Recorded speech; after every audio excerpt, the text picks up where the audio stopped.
আমি এখন হাতে এনেকৈ সেৱা কৰোঁ জানো? এখন হাতে আমি কৃষ্ণ কৰোঁ জানো?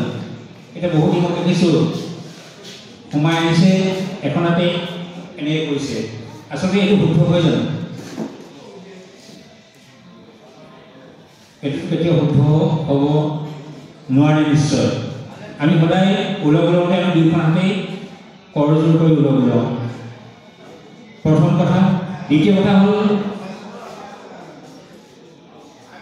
নামঘৰত ভকতৰ সমাজ বহি থাকে আৰু ইয়াত মঞ্চত দৰ্শক বহি আছে। আমি এইটো ধৰি ল'ব লাগিব যে দৰ্শকসকলে আমাৰ কাৰণে ভকত। গতিকে তেখেতসকলে সোমাই আহি ভকত সেৱা অৰ্থাৎ সমাজ সেৱা কৰিব লাগে। বহুত লোক দেখা গৈছে চিধাই আহিছে, আহি আসন লৈছে, কোনো দলে আসনখনৰ ওপৰত এনেকৈ উঠি লৈ পেলাই আসন লৈছে। এই বুলি কথাখিনি আচলতে দৃষ্টিগত হয়।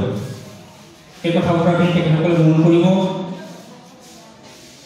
আৰু কেইটামান দলক আমি দেখিছোঁ যে তেখেতসকলে সংগীসকলৰ অনুমতি নোলোৱাকৈ চিধাই আশীৰ্বাদ দি গুৰুস্মৰণলৈ নাম আৰম্ভ কৰি দিছে। আচলতে সেইটো নহয়। নামতিগৰাকীয়ে সংগীসকলৰ অনুমতি ল'ব লাগে।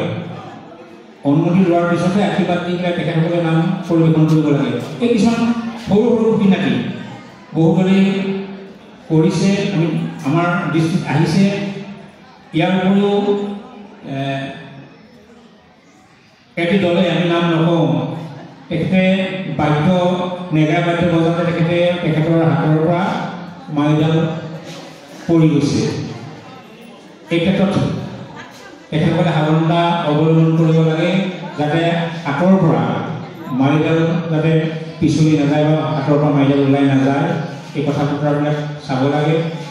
আৰু এটা দলক দেখিছোঁ তেখেতে ৰামতাল বজাইছে, হাত দুখন একেবাৰে এনেকৈ ফিক্স কৰি থৈ দিছে আৰু এইভাগে একেবাৰে বজাই আছে যেন হাত দুখন ইফাল ইফাল কৰিলে ছিগি যাব নেকি, আঁতৰি যাব নেকি, এনেকুৱা এই কিছুমান বস্তু চাব লাগে।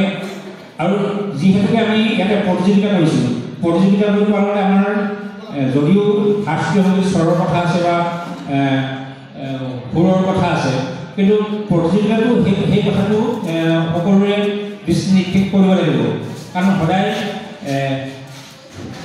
সুৰৰ ক্ষেত্ৰত বা স্বৰৰ ক্ষেত্ৰত তেখেতসকলে মনোযোগ দিব লাগিব। তেতিয়াহে নামষাৰ শুনিবলৈ শুৱলা হয়। আৰু গতিকে শুৱলা হোৱাকৈ যাতে নামষাৰ পৰিৱেশন কৰে, এই ক্ষেত্ৰত তেখেতসকলে দৃষ্টি নিক্ষেপ কৰিব। মই খুব বেছি দীঘলীয়াকৈ ক'ব বিচৰা নাই। আমাৰ